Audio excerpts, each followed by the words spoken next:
特別なミシンがなくても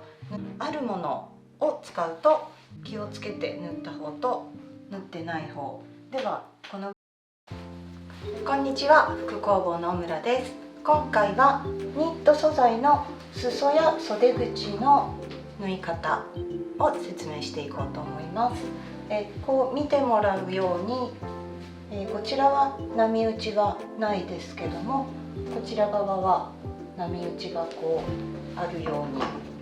ています。でこう波打ちが出るのは伸びて縫っているから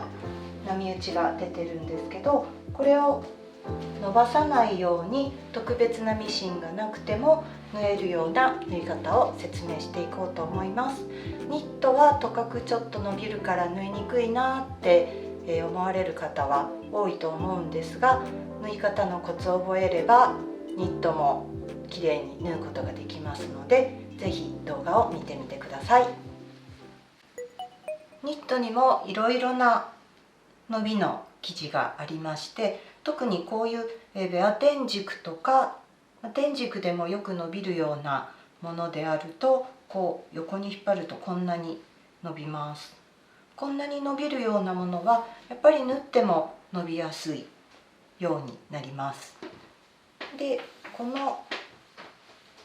ニットはこう横に引っ張っても割と強い、割と伸びにくい、こういうニットであると気をつけて縫っても気をつけて縫わなくても、そんなに変わらない仕上がりなんですが、今これ見てもらったように先ほどのこう見本もなんですが、気をつけて縫った方と縫ってない方ではこのぐらいな差が出てきます。こういうふうにきれいに縫えるのにはあるものを使うときれいに縫えますので、伸ばさずにきれいに縫えるので、今から縫ってみようと思います。ニットを縫うので、ニット用の糸とニット用の針を使用してください。ニット用の糸は私はレジロンのフジックスキングレジロンの50番紙を使っています。まずは普通に縫ってみます。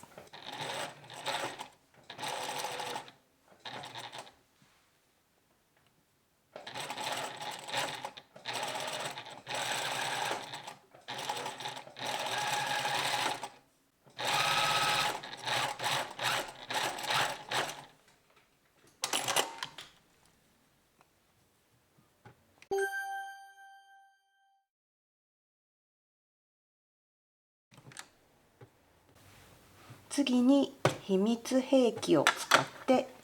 縫っていこうと思います。秘密兵器とはこれです。紙やすり、サンドペーパーですね。これを縫うすぐ近くに当てて縫っていきます。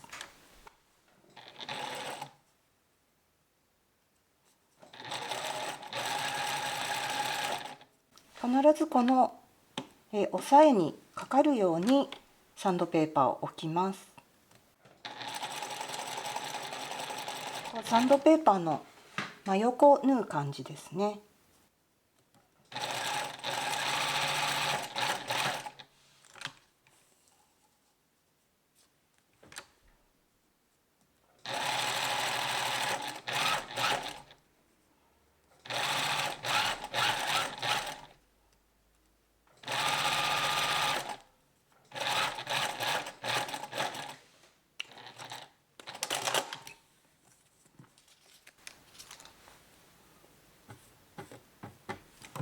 縫えました。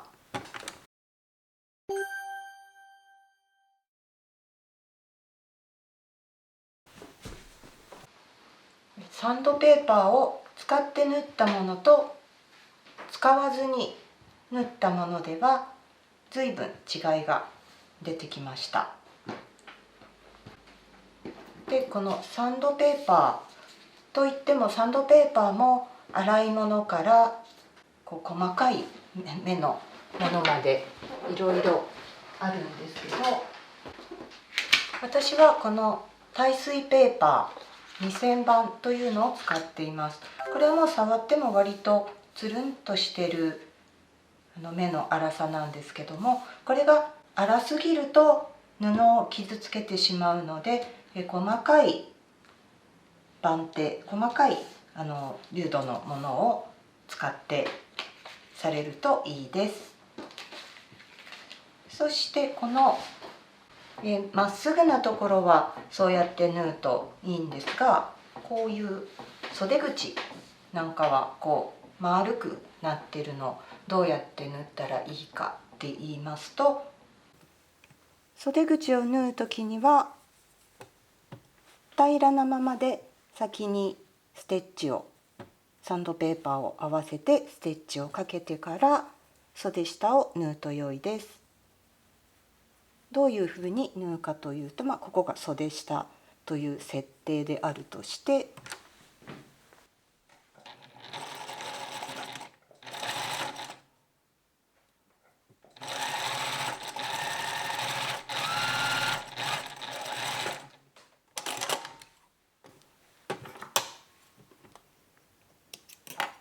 ここにロックミシンをかけてきます。袖下にロックミシンをかけて端を縫い代の中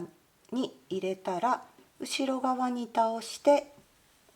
この縫い目から3ミリのところに留めミシンをしておきます。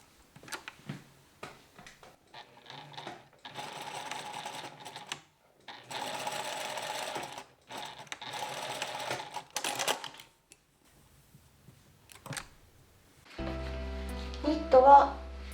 こう横に伸びる特性があって、着る時にはとても着やすく着心地もいいんですけども、縫う時には横に伸びてしまって縫いにくいっていうことがあるので、縫うのを敬遠されがちなんですが、着心地もとてもいいので、